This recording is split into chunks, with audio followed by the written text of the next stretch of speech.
from Life and Layouts, and thanks for joining me for another sketch-inspired One Sketch Two Ways with Vanessa and Lisa. This is the sketch that we're using this week, and I can't believe we were already on week 3. So this week, I am using the one-page sketch, so is Vanessa, and again, I will be creating a 2-page layout with it, and Vanessa's going to create a 1-page layout.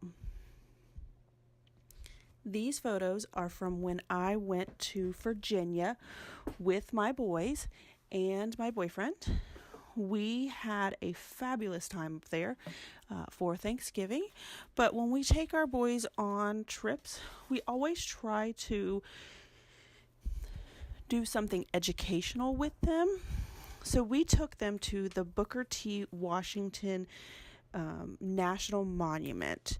And so this paper that I used was from the This and That collection from Echo Park, and it's a little older collection, and I don't even think that you can get it anymore, but it has so many things that work perfectly for like old-timey photos, like those old cameras and the brown paper there with the circles.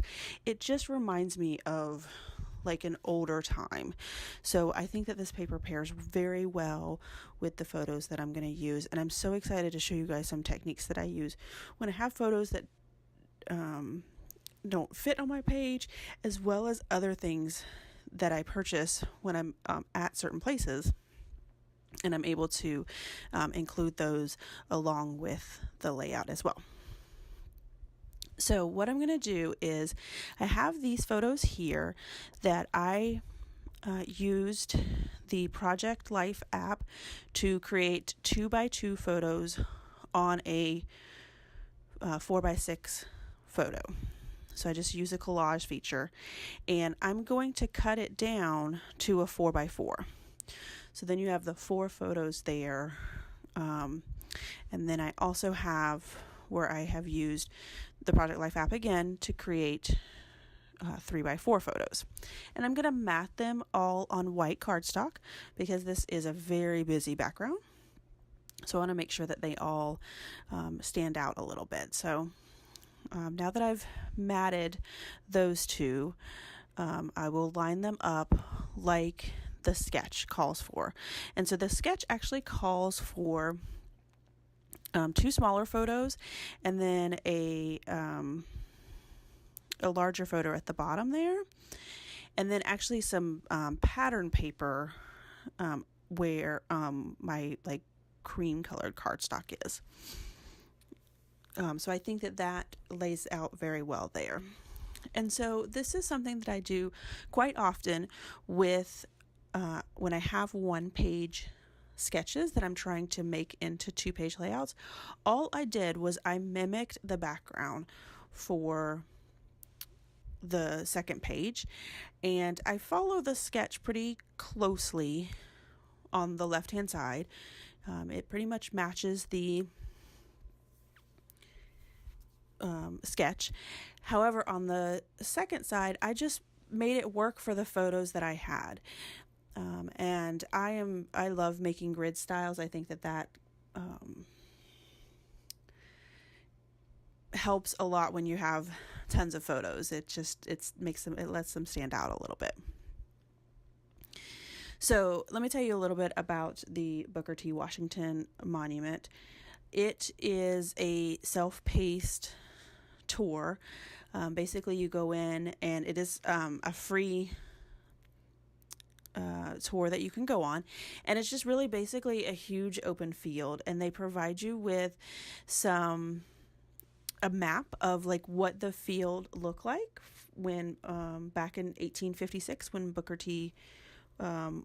Washington was there. Actually, in 1856 is when he was born, so it would have been like 1860s when he was living there. So it explains on the map where everything was, where his house was, where the master's house was. And so it was great for the kids to walk around. And we talked about slavery with the boys age appropriate, and had them try to get them to understand what it was like back then. So this is where I realized, if you see that photo off to the right, it's not working. It doesn't fit in there, but it was a very important photo that I wanted to include. And then I also remembered that I had a postcard that we purchased, as well as some other things in that I just showed you there. So that's when I pulled out my Close to My Heart Memory Protectors flip flaps. And I use these quite a bit.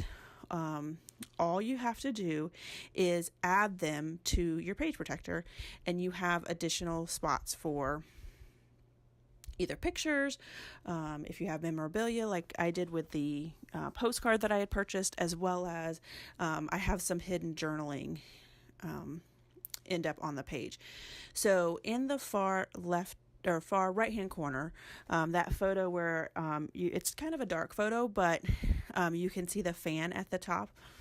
That is a mock-up of what the kitchen looked like, and the boys were able to actually use the fan that Booker T. Washington would have used back in 1860s to fan his master and their family during dinner time.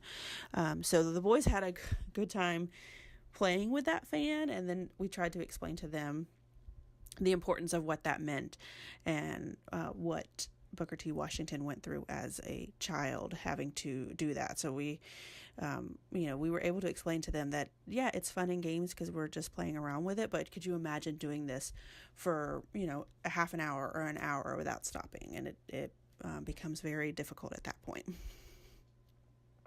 So I'm pulling out my notebook punch, and I actually got this punch. One of my friends purchased this punch for me for my birthday. She's so sweet, and she does not scrapbook, but I do have like an Amazon wish list, so I put things on there. I have it for basically my boyfriend, because when he likes to purchase birthday gifts and things for me, and he has no idea what to buy me, but apparently he gave that list out to a couple people.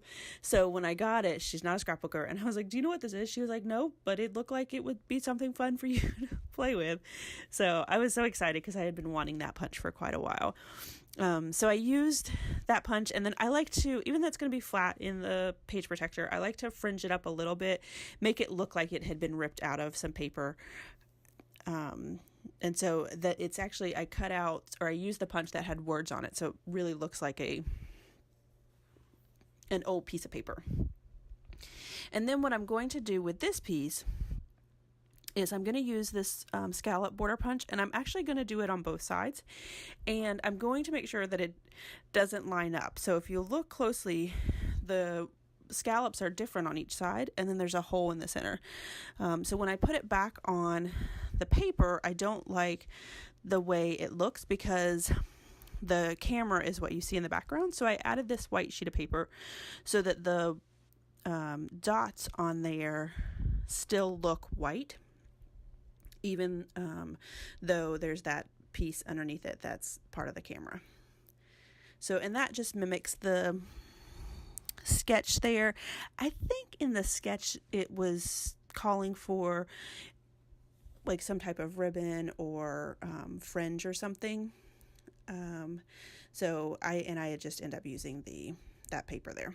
And then this sticker was on the sticker sheets for this and that, and I thought it was perfect. It's like a boy, a silhouette of a boy, a cow, I think a dog, and maybe two types of dogs. And so I thought that was perfect because that's there were lots of animals on the farm. There was pigs, which is that picture that's right to the direct left, kind of on the bottom. Those are pigs. And then there was also turkeys, and there were horses in a field next to the farm as well, so we saw kind of all of those things. Then I used this sticker that says amazing, and I used some small tile stickers that say this is. So I have a subtitle down there at the bottom where it calls for the subtitle that says this is amazing. And then I used these thickers from American Crafts, and I was looking for a title that was different. And so I looked online and just searched for Booker T. Washington. And this is actually something that character is power is something that he has been quoted in the past. So I thought that that was an awesome title for this because we are trying to teach our boys about character and about understanding our past and not repeating our history, and that is a very powerful thing. So I thought it was perfect for this. So I used my 3/4 of an inch punch to punch out a circle, and then I used those same tile stickers for the words is. So I have the character and power in the stickers, and then I pop dotted or used fun foam to pop up the word is. And then this is a technique that I use quite often as well. So some other things that we purchased at, like, there was a small gift shop at this monument as well. And so we purchased some, let's see what this is. Oh, it's a map. So it's called the Booker T. Washington Atlanta Exposition Address. It's actually the speech that was that Booker T had done, and it's like on this old timey paper. It's pretty awesome. And then there is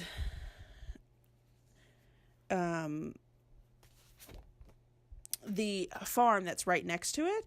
It's called Elmo's Rest, and it's where we saw the horses and things, and that was right next to it. So I had that as well. And then we had some Northern State paper money. So it's a set of 9 assorted bills from Connecticut, Illinois, Massachusetts, New Jersey, New York, Ohio, Pennsylvania, Rhode Island. Is that 9? So it's some older money, and then also the map that we had when we were walking around. So this is where I actually tried to get them all in one, which is what I'm doing here. But then when I turn it over, you'll see here, it is like puffy. I don't know if you can really tell, but it's so puffy. It just did not work. So I ended up having to put 2 in there. So I'm going to go ahead and create another one. And I cut that out because it's the same technique. So I just glued the sides of it and to make a little pocket.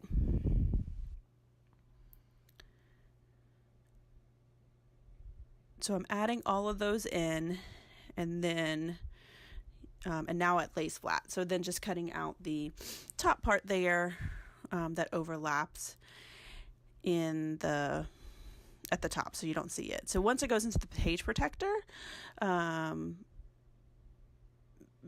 know it's there, and it'll be obvious too because it'll be a little bit thicker, but I'm be glad to have those to show the boys as well.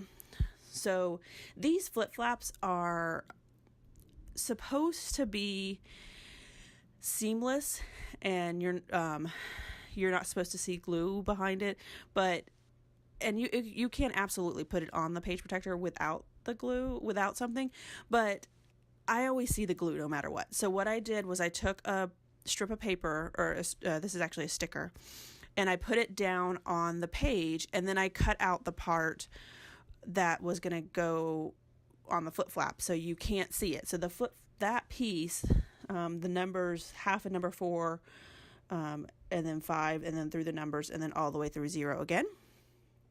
That sticker is actually on top of the page protector, so you can't see that glue underneath it. And so then I did the same thing with the top. I just used a pattern paper for that because I couldn't find a sticker. And so that one I just put on top of the photo. I didn't go all the way across. And so I could show you 2 different techniques there. So there I'm showing you how the flaps work, so you can store things that you want to keep with your photo. And so then the last thing I'm trying to do is I actually end up journaling on 3 different spots in this layout. So I used this card, and I'm going to fussy cut around the black area because I didn't like that cream color. So I just fussy cut that out, and then I used just black ink to ink the edges. And the only reason I did it on this one, because I didn't ink any of the rest of the edges, was just so that it the white didn't show through. So you can't even really tell that it inked. I just wanted to make sure that it was a solid color throughout. So I journaled on that block about the fact that when we went to Virginia for Thanksgiving, we took the boys on something that was educational. And then, I actually, again, messed up a little piece. I do that quite a bit. So I just took a little tiny piece of pattern paper. It was in the same plaid that I used right there underneath the power. And I added a little star sticker and then a couple enamel dots to the end of it. So you can't even tell that it's that I messed up there. And so I added my enamel dots on the right side as well. So then I added, and I don't think I do this on camera, but I added some strips next to the photo of the boys looking at the fence, because in that photo, the boys are actually, there's turkeys inside of there, and they thought it was the funniest thing to listen to those turkeys gobble, I guess is what it's called. But so the turkeys were gobbling and they thought it was hilarious. So you could really see the youngest one in the back gobbling or laughing at the gobbles. So in this close-up, you can see where I open the flip flaps and it has the back of that card and it has some information about it. And then here as well where I journaled about the fan. So thanks everyone for watching. Make sure you go over and check out Vanessa's page. Her layout is gorgeous this week. And we have one more sketch for you guys next week. And I have a special surprise for you. I'm going to give a giveaway out and I'll give you all the details for that. So if you like this video, give me a thumbs up. And if you haven't done so already, hit that subscribe button.